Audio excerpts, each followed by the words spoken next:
रहे आप सब जने? बैठे बैठे भोन लगत है, कछु मन नहीं लगत। अब अपनी बेचारी गोदी मीडिया को देख लो, बेचारे एक लंबे समय से भयानक ऊब के दौर से गुजर रहे थे। कछु मजा नहीं आ रहा था। कब लोग को टीवी पे बैठ के अंताक्षरी खेले, बे डॉक्टरन को फिर से बुला लो, फिर से बुला लो, वही करुणा की कथा जिसम में कहूँ मजा आते। पर बिल्ली के भाग से छीका तो अब जाके टूटो है। समझ लो कि बम्पर लॉटरी लग गई। एक दो नहीं, पूरे हजारन मुल्लन की भी जमावड़ो एक संगे मिल गओ। अब सोचो कि कैसी रही। वैसे जमावड़ो तो पहले भी केवन बेर भाव अपने थाली जुलूस में भाव, अपने योगी जी रामलला को गोद में लेके निकल गए तब जमावड़ो भाव।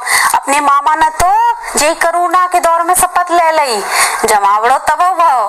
पर वो सब जमावड़े में जो मजा किते धरो तो जो मुल्लन के जमावड़े में है। अब सही खुराक तो अब मिली है, जो समझ लो कि महीनन की खुराक हो गई। अब तो ये साबित कर ही देने हैं कि जी कोरोना फैलावे के ला नहीं मुल्ला इकट्ठी भयती जिन्हीं ने फैलाओ है। अब देख लियो कितने दिन जो कथा चलेगी अपनी भाजपा को और गोदी मीडिया को। जब लो जो हिंदू मुसलमान की खुराक नहीं मिले ना तो बेचारन की नफस डूबन लगत है। तो बढ़िया खुराक मिल गई। अब खूब मजा लो आप सब जने भी महीनन को बैठ के हो गई फुर्सत।